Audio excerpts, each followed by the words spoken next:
Hi everybody. Olá, Today is pessoal. Hoje é segunda-feira, 6 de abril de 2026, e nosso querido amigo, nosso irmão, o Coronel Jacques Baud, our está dear aqui conosco. brother. Sejam bem-vindos de volta, todos. Welcome back, Tom. Thank you. Obrigado. Thank you for Obrigado por me inviting receber de volta no seu me. programa e oi para todo Hi mundo. to everybody.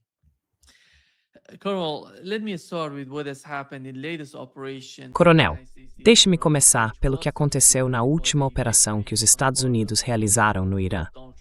Foi relatada como uma vitória, pelo menos do que Donald Trump entendeu da operação, porque ele disse que eles salvaram o segundo piloto no Irã.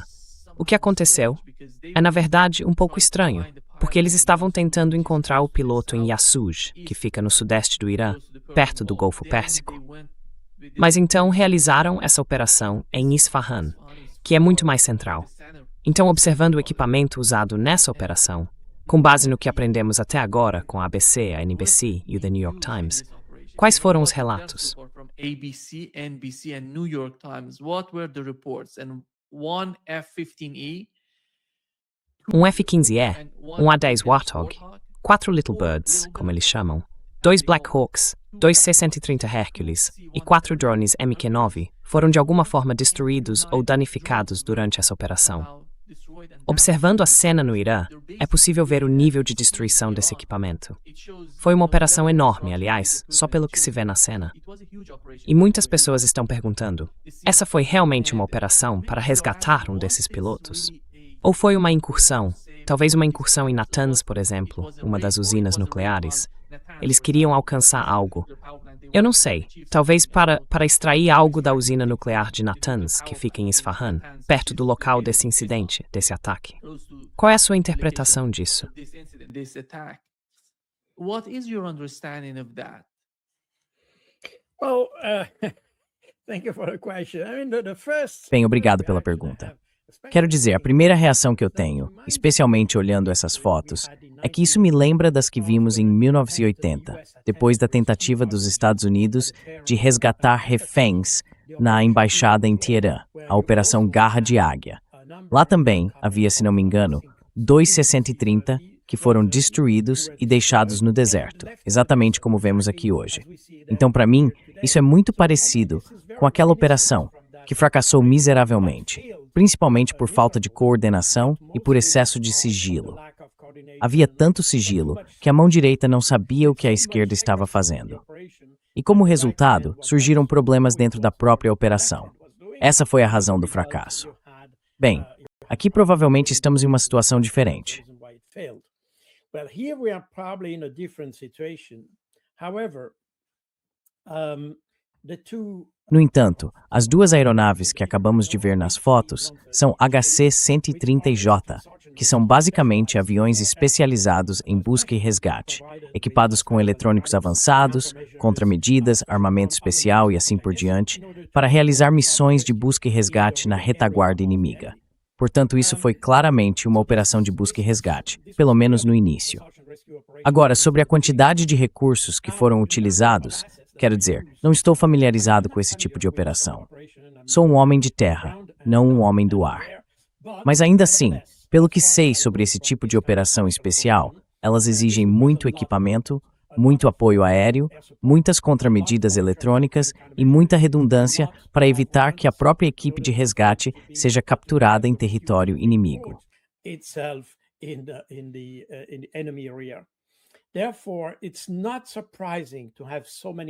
Portanto, não é surpreendente que tantos recursos tenham sido usados para resgatar um único piloto.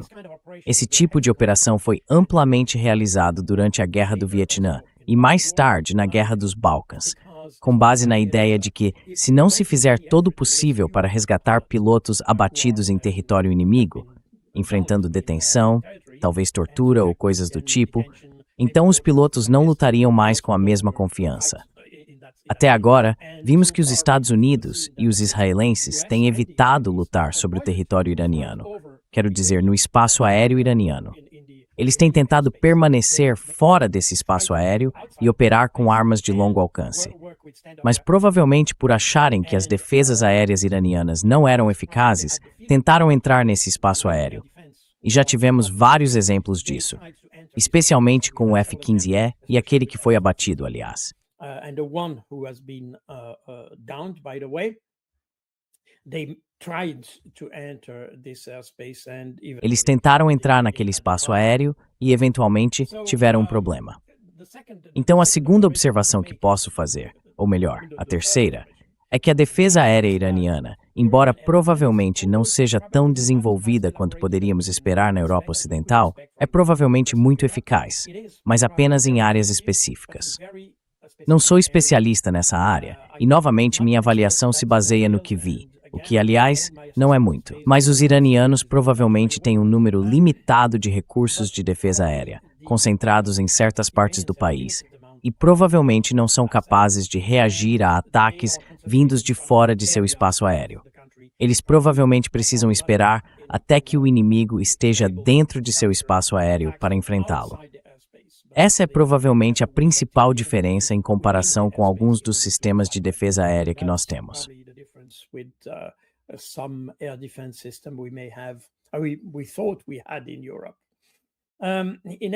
Achávamos que tínhamos isso na Europa. De qualquer forma, é muito difícil avaliar se a operação foi um sucesso ou não. Para mim, vi tantas informações contraditórias.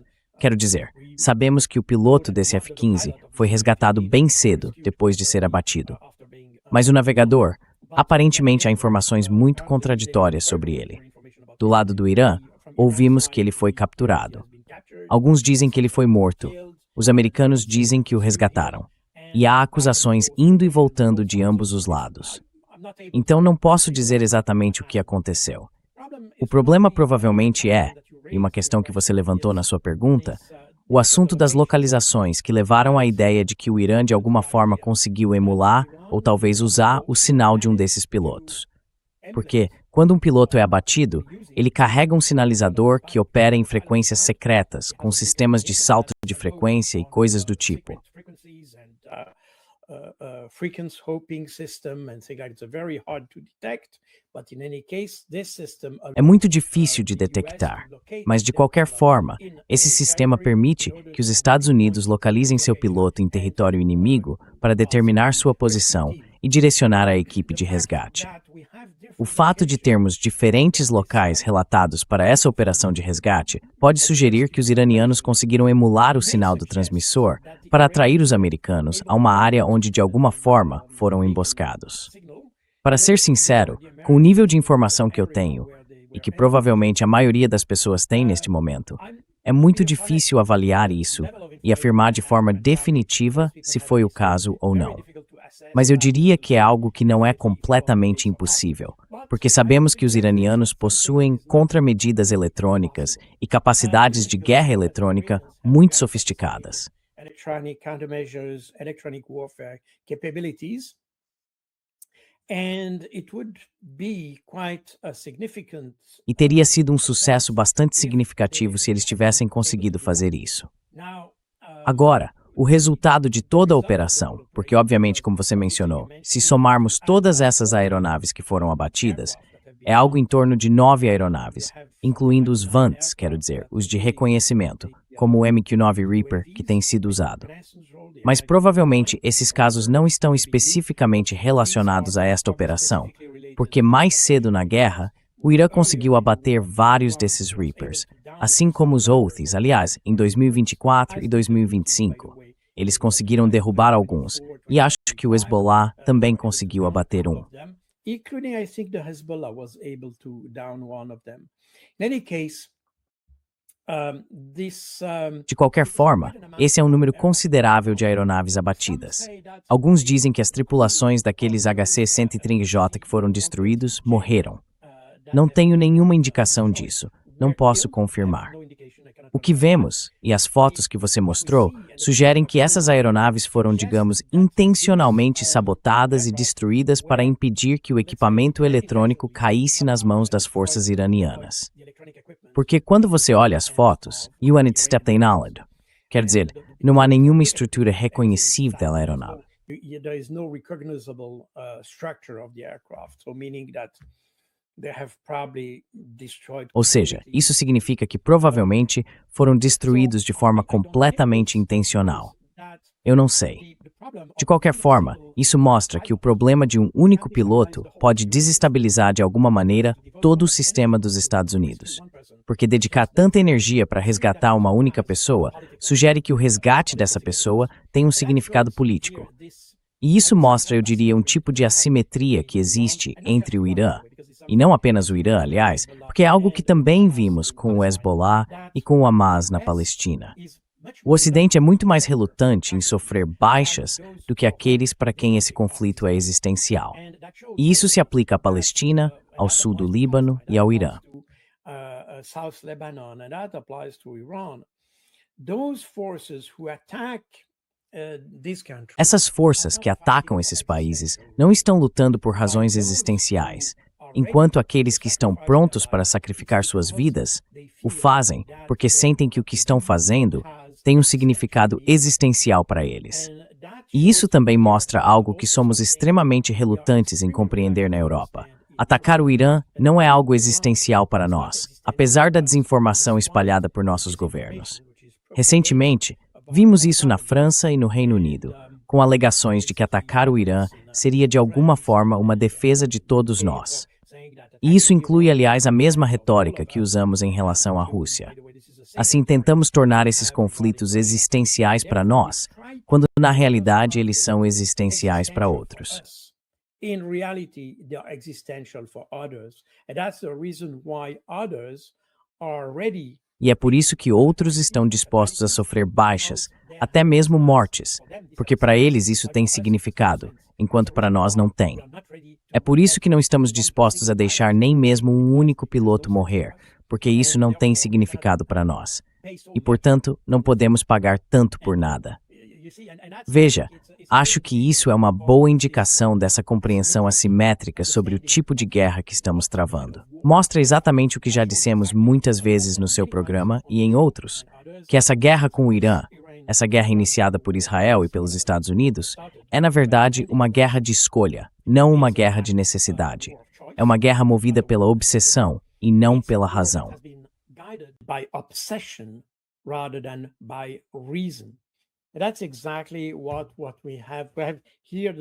É exatamente isso que temos aqui, a demonstração disso. Mais uma vez, não sei exatamente qual é o resultado dessa operação. Não sou capaz de avaliar se foi um sucesso ou um fracasso. É lógico que o fracasso de uma operação sempre é determinado pela natureza do objetivo que se quer alcançar. Se o objetivo é muito importante, então, mesmo que se percam muitos recursos para atingi-lo, não é um fracasso, desde que o objetivo seja alcançado, obviamente. Portanto, é muito difícil dizer que foi um fracasso, mas certamente a quantidade de destruição necessária para alcançar esse objetivo mostra que os Estados Unidos não estão travando uma guerra existencial. E isso, eu acho, é a principal mensagem de tudo isso. And that, I think, is the main message of the whole thing. Yeah. Sim, Cal. Aqui está o que Donald Trump publicou logo depois de anunciar que foi uma vitória, uma operação bem-sucedida no Irã. E aqui você pode ver a linguagem sendo usada nesta postagem.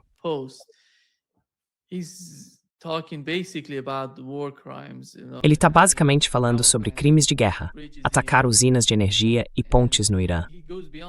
E ele vai além disso. Ele está, sabe, dizendo abertamente, força direta, tipo seu maluco. A linguagem é simplesmente impressionante. Como o presidente dos Estados Unidos tenta intimidar os iranianos dessa forma. Para muitas pessoas, é inacreditável. Por que ele está fazendo isso com esse tipo de retórica? Não funciona. Não funcionou até agora. Mas ele continua. Está dobrando a aposta e até mudando o tom. Parece que alguém, não sei, você pode aceitar que alguém na rua, alguém sem nenhuma responsabilidade, use esse tipo de linguagem.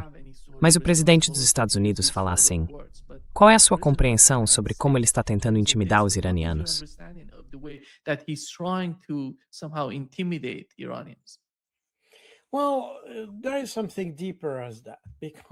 Bem, há algo mais profundo do que isso, porque como você disse corretamente, é muito estranho ouvir esse tipo de linguagem de alguém que supostamente ocupa uma posição tão alta na hierarquia, como o presidente dos Estados Unidos.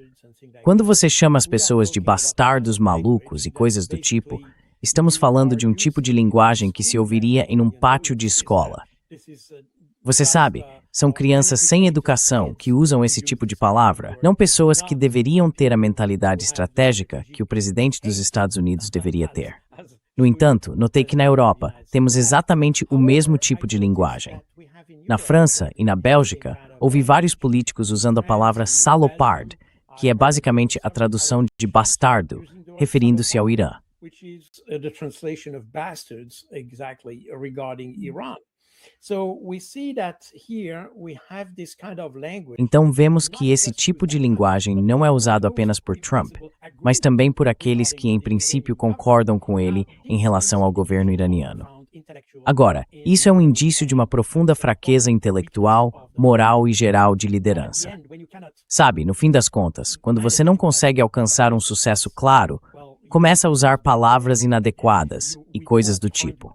Você esconde sua incapacidade por trás das palavras. E é exatamente isso que estamos vendo aqui. Isso se aplica, como eu disse, obviamente a Trump, mas também a políticos europeus. E isso é muito revelador, porque é algo que não estávamos acostumados a ouvir décadas atrás.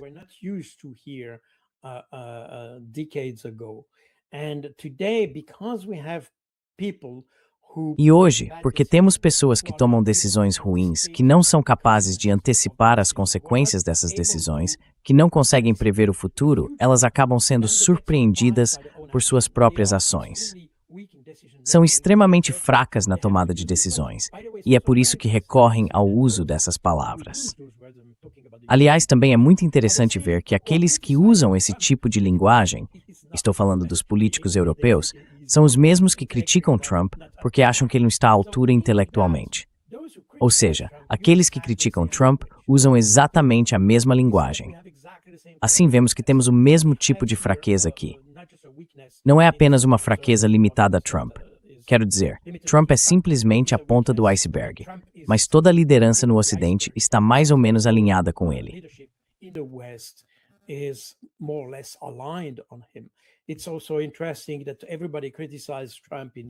Também é interessante que todos criticaram Trump na Europa, mas ninguém condenou, por exemplo, o que ele fez com Maduro na Venezuela. Eles nem sequer condenaram a tentativa de Trump de tomar a Groenlândia. Então vemos que os políticos ocidentais, e provavelmente isso vai além do Ocidente, até certo ponto, têm um medo extremo dos Estados Unidos. Eles não gostam de Trump porque é moda ser contra ele, mas na verdade não sabem por quê. Pois fora isso, aprovam tudo que ele faz e até usam a mesma linguagem que ele. Portanto, temos aqui uma liderança política extremamente corrupta na Europa, e acho que é isso que toda essa questão reflete. Agora, no tweet ou na postagem que você mostrou,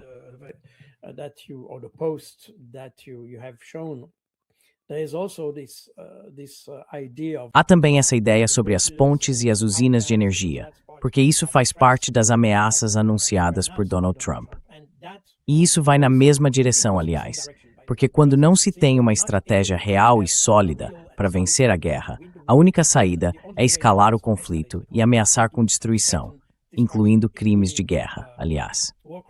Então, Trump está em uma situação muito semelhante à de Netanyahu em 2023, quando ele queria lidar com a questão do Hamas na Palestina. Estamos exatamente na mesma situação. Pessoas sem qualquer estratégia, pessoas que só entendem a força e a chantagem para alcançar seus objetivos. Elas não têm uma estratégia elaborada para resolver o problema.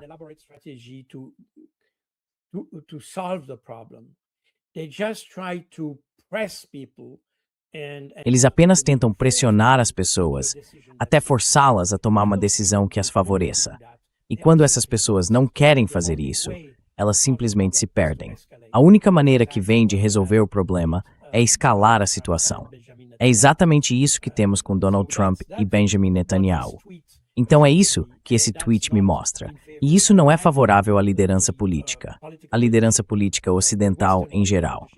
Obviamente, não é de forma alguma uma demonstração de força ou capacidade da liderança nos Estados Unidos.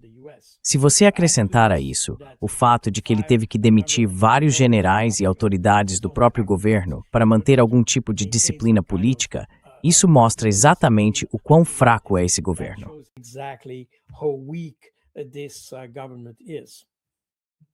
Yeah.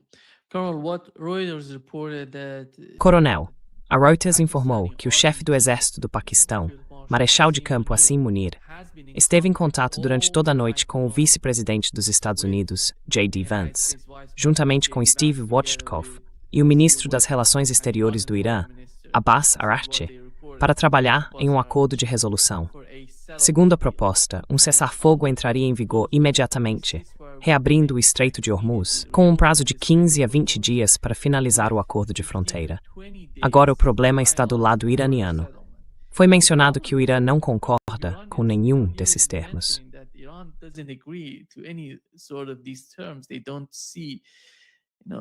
Eles não querem aceitar nenhuma exigência dos Estados Unidos. Eles querem tornar esse conflito permanente, encerrá-lo de forma definitiva, não apenas ter um cessar-fogo de 15 dias, 20 dias, um mês ou 2 meses e depois recomeçar.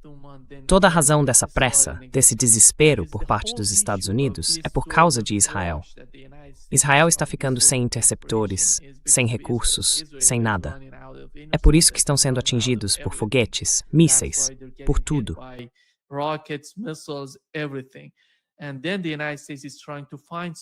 Os Estados Unidos estão tentando encontrar algum tipo de solução para produzir mais mísseis e interceptadores para que Israel continue essa luta. E isso é totalmente compreendido por parte dos iranianos. É por isso que eles não aceitam esses termos. Qual é o seu entendimento sobre a forma como eles estão tentando dialogar? Eles estão enviando mensagens aos iranianos. Aliás, foi confirmado que eles estão recebendo mensagens dos Estados Unidos, mas o Irã não vê nessas mensagens nenhum sinal que sugira um acordo político para o que está acontecendo. Qual é o seu entendimento sobre isso?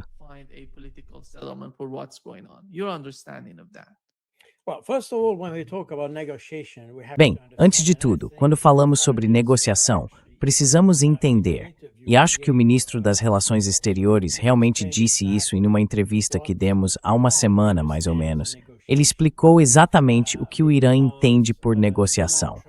Porque Donald Trump se gabou de que estava negociando com o Irã, que as coisas estavam indo bem, e assim por diante. Mas o ministro das Relações Exteriores, Araghchi, disse que, na verdade, não há negociação. Há apenas notas das words through os Estados Unidos. Mas isso não é uma negociação. Não vemos, não em que dúvidas que meramente preço da negociação.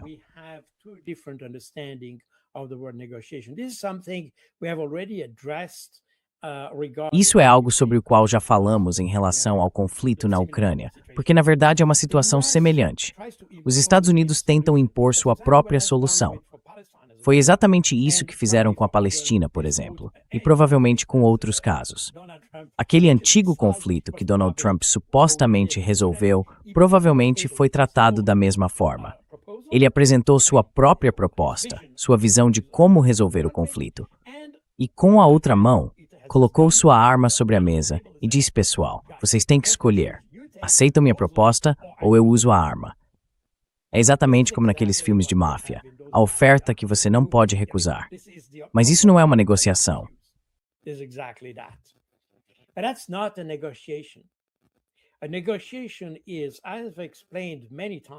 Uma negociação, como já expliquei muitas vezes, e como o ministro das Relações Exteriores Araghchi também explica, aliás, é quando ambos os lados se sentam à mesa, cada um com sua própria proposta.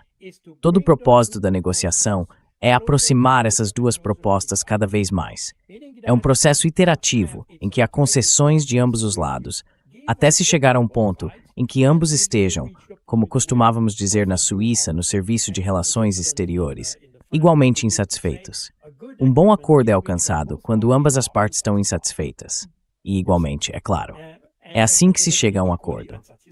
Essa é a primeira parte sobre negociação.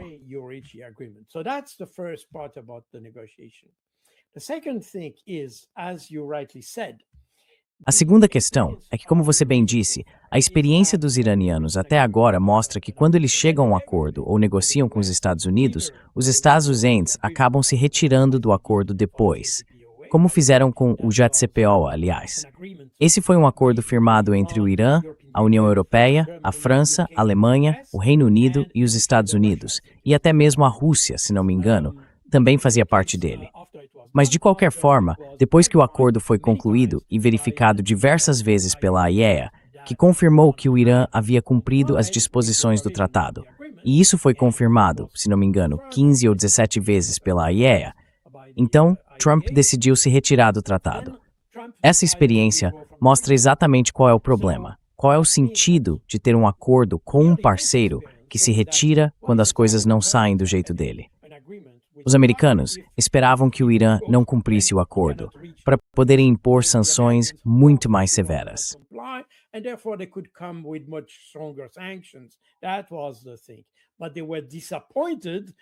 Era isso, mas eles ficaram desapontados porque o Irã realmente cumpriu. Esse é o ponto central. Agora, nos últimos 2 anos, tivemos várias ocasiões em que os iranianos estavam conversando com os americanos, e com os israelenses, aliás, e em várias dessas ocasiões, especialmente no início deste ano, os israelenses e os americanos interromperam essas negociações. Quer dizer, eles usaram essas negociações para esconder sua preparação para a guerra.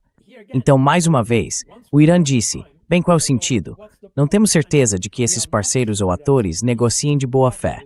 Nós estamos de boa fé, tentamos fazer o nosso melhor, mas eles não. Então, não queremos ter esse tipo de acordo.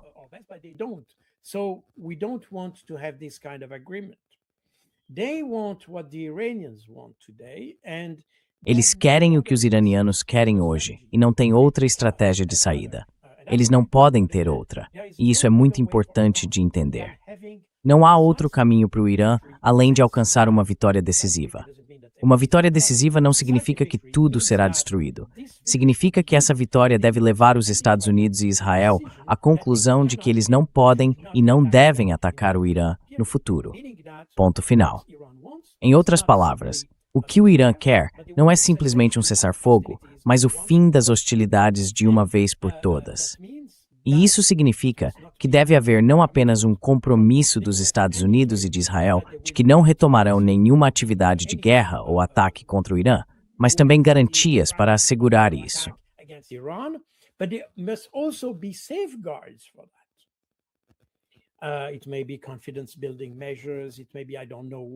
Podem ser medidas de fortalecimento da confiança. Pode ser, não sei o quê. Isso é algo a ser negociado. Mas deve haver algum tipo de garantia de segurança para o Irã de que esses 2 países não retomarão seus ataques. Lembro que é a 3ª vez, ou na verdade a 4ª vez. Quero dizer, somando tudo, é a 3ª vez que eles atacam. Mas tanto os Estados Unidos quanto os israelenses, há décadas, têm estado dispostos a atacar o Irã. Eles apenas não haviam encontrado a oportunidade certa para fazê-lo. Desta vez, encontraram. E isso é algo que o Irã não quer ver acontecer novamente. Portanto, eles não podem iniciar uma discussão sobre um cessar-fogo, uma suspensão temporária das hostilidades ou algo do tipo. Não se trata apenas do Estreito de Hormuz. Ele estava livre antes do ataque de Israel e dos Estados Unidos.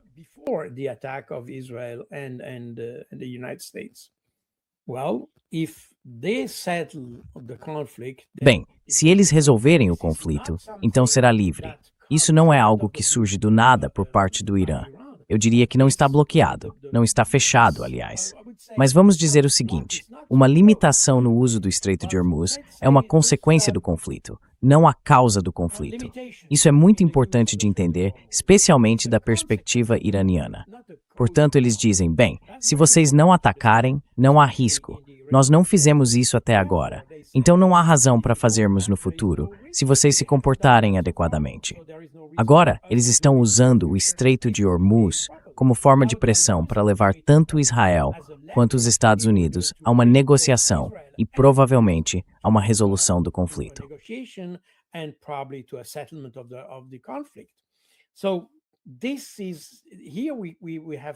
Então aqui precisamos ter muito cuidado para não confundir as coisas. O problema com o Estreito de Hormuz, a crise de energia e tudo isso são consequências do conflito, não a causa dele. E isso é algo que os Estados Unidos e Israel precisam entender. A questão aqui também é que no Ocidente, especialmente vindo de Israel e depois adotado pelos Estados Unidos, existe essa ideia de que o Irã está ameaçando o resto do mundo, para a qual não há o menor indício. Na semana passada mesmo, eu estava assistindo a um debate entre políticos belgas E eles repetiram que o Irã é uma ameaça para o resto do mundo. Qual é a evidência disso? What is the indication for that? What is the proof? What is the evidence of that? Absolutely not. Qual é a prova? Qual é a evidência disso? Absolutamente nenhuma. Então isso é apenas retórica, apenas alegações vagas lançadas ao ar. Na verdade, esses políticos são criminosos de guerra porque criam as condições para mais conflito. Eles realmente propagam a guerra, o que, aliás, é algo legalmente criminoso. Você poderia processá-los por isso. Portanto, temos que ser extremamente cuidadosos com isso. O Irã está em uma posição em que não pode ter uma meia solução. Precisa de uma solução de 100%. E para isso, será necessário levar os Estados Unidos ao ponto em que não tenham outra escolha a não ser simplesmente aceitar. E o mesmo vale para Israel. Lembro-me de que mesmo antes de o conflito eclodir no final de fevereiro, eu disse em seu canal que Israel seria o peão dos iranianos nesse conflito.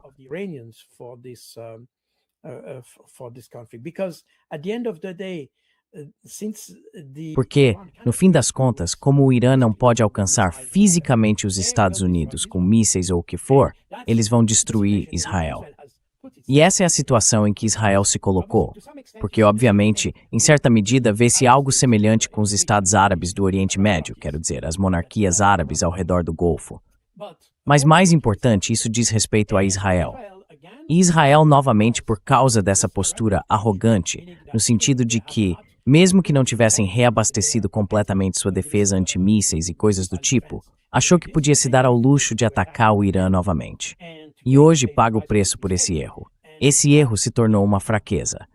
É a pedra no sapato de Donald Trump, porque é algo que ele não pode ignorar.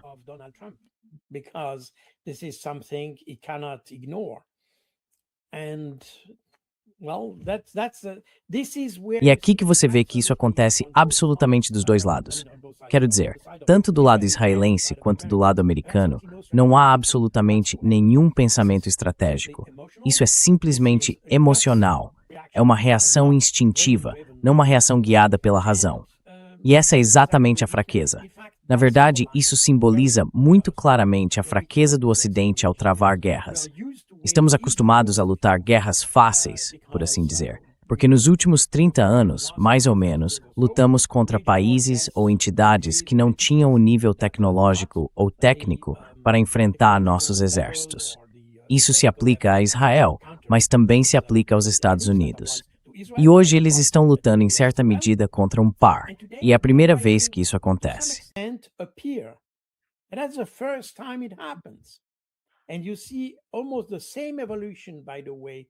E você vê quase a mesma evolução hoje no Líbano, entre Israel e o Hezbollah.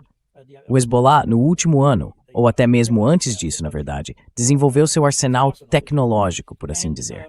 E agora Israel está lutando cada vez mais contra adversários que são iguais, se não superiores, em certas áreas. Esse é o novo aspecto da guerra. Porque até agora era fácil lutar contra um adversário mais fraco. Hoje, eles estão enfrentando um adversário com quase as mesmas capacidades. E essa é a grande diferença. É algo que o Ocidente ainda não entendeu e algo que Israel e os Estados Unidos, especialmente, ainda não entenderam. This is something that especially Israel and the US have not understood yet. Carl, the United States is at war with Iran. Carl, os Estados Unidos estão em guerra com o Irã, eu diria, desde a Revolução Iraniana. Nem sempre foi uma operação militar. Foi por meio de sanções, de uma pressão econômica tremenda sobre a economia iraniana. Eles quiseram destruir, enfraquecer, dizimar a economia iraniana por muito tempo. Todos nós sabemos disso. Mas recentemente, você se lembra de quando estive no Irã, em dezembro e janeiro? Tivemos protestos, e depois soubemos pelo secretário do Tesouro americano, Scott Bessent, que eles fizeram de tudo para levar pessoas às ruas e provocar esse tipo de protesto.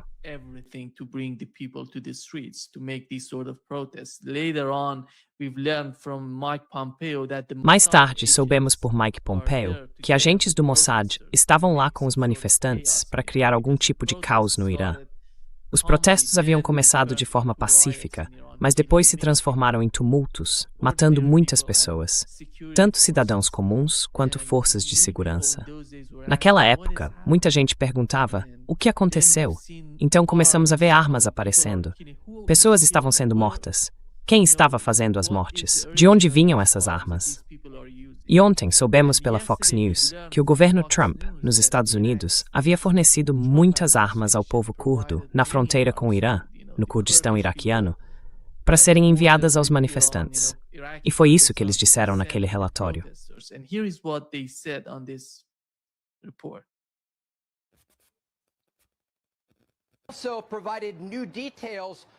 Ele forneceu novos detalhes sobre o que aconteceu no início deste ano, quando o regime iraniano foi às ruas e massacrou o que o presidente me disse terem sido 45 mil civis em seu próprio país. Depois disso, o presidente Trump me contou que os Estados Unidos enviaram armas aos manifestantes iranianos. Ele disse que enviamos muitas armas por meio dos curdos. E o presidente acha que os curdos as ficaram para si. E durante dizendo que mandaram armas aos manifestantes, muitas delas. Tê-las. Há várias manchetes aqui da distintas para o presidente Trump.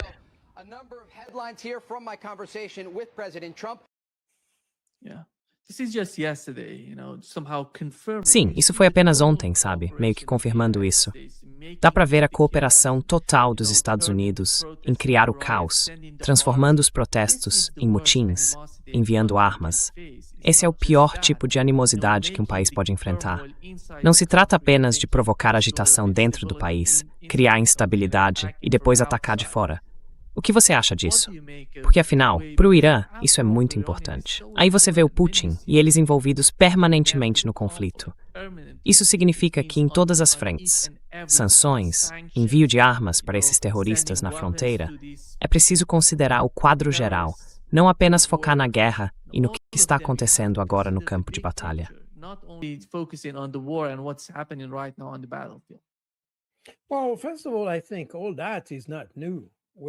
Bem, antes de tudo, acho que nada disso é novidade. Estamos apenas retomando o assunto. Quero dizer, o que você viu nos primeiros relatórios é algo que só apareceu ontem, ou algo assim. Mas acho que já mencionei no seu canal, há algumas semanas, que em janeiro, as forças de segurança iranianas interceptaram mais de 60 mil armas que estavam sendo contrabandeadas para o Irã. Você deve se lembrar que eles também desativaram e interceptaram vários milhares. Mais de 10 mil, acho, de terminais Starlink que estavam sendo usados para criar redes insurgentes, para montar uma espécie de internet paralela, por assim dizer, a fim de estabelecer essas redes.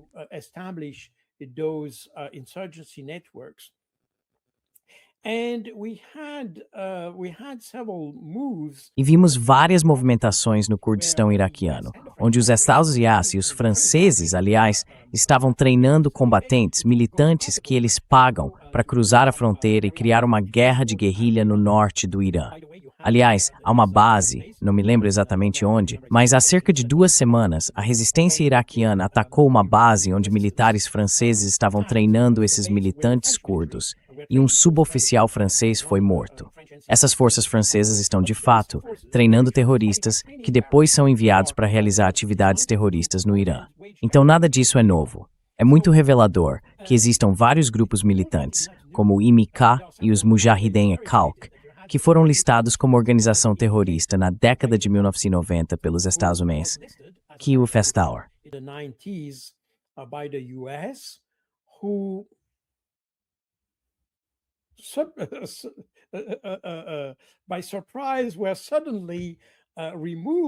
De surpresa, foram subitamente removidos da lista de terroristas em 2012 para que os Estados Unidos pudessem ajudar, armar e treinar esses militantes no Irã.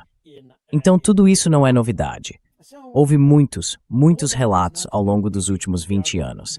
E talvez você saiba ou não que eu escrevi uma enciclopédia sobre toda a violência política no mundo, incluindo todos os grupos militantes. É um livro de 1.500 páginas, então é algo bastante extenso. Eu tenho monitorado todos esses grupos que são apoiados pelo Ocidente no Irã e em outros lugares.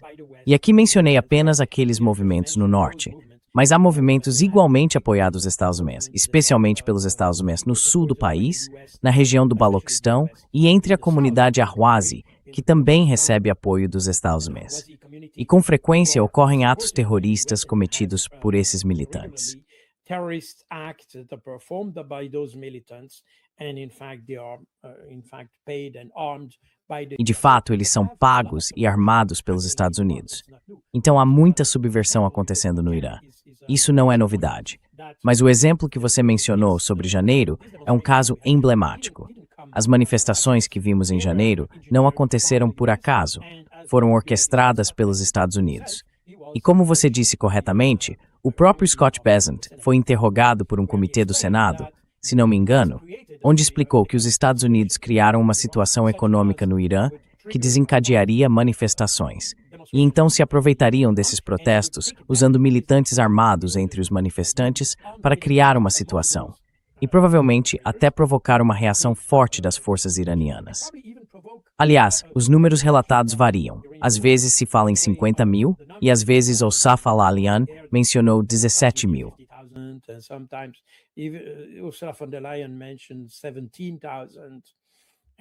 E Donald Trump mencionou 45 mil. Quer dizer, cada um tem o seu próprio número. O oficial é bem alto, temos que reconhecer isso. Mas de acordo com o governo iraniano, são cerca de 3 mil feridos ou mortos.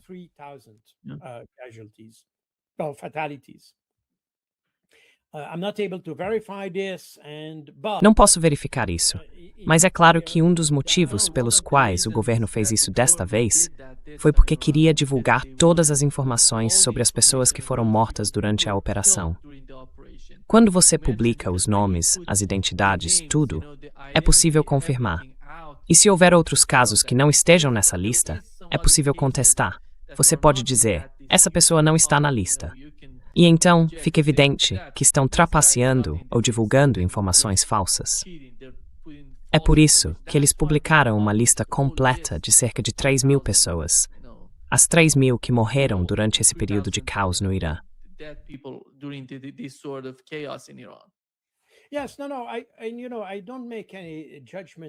Sim, não estou fazendo nenhum julgamento aqui. A questão é que, pelos padrões europeus, é um número muito alto, para ser franco. Mas também precisamos reconhecer que o objetivo por trás dessa manifestação era promover uma insurreição armada. Não foi simplesmente um movimento pacífico ou espontâneo. Foi algo que certamente foi planejado por algumas entidades, muito provavelmente pelos Estados Unidos, muito provavelmente pelo Mossad ou por quem quer que seja. E, a propósito, recentemente houve alguém em um dos canais israelenses que disse exatamente a mesma coisa. Portanto, não é algo que vem da minha imaginação. Isso é, sem dúvida, algo que já ouvimos em Israel mesmo.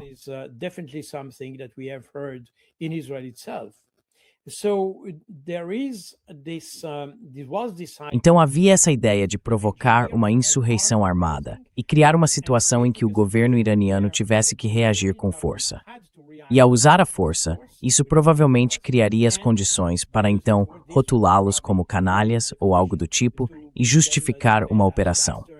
Aliás, essas manifestações de janeiro foram usadas por alguns, especialmente na Europa, mas também nos Estados Unidos, para justificar o ataque de janeiro, o que é essencialmente falso, porque, em termos jurídicos, seja no direito penal individual ou no direito internacional, não se pode justificar um crime com outro crime.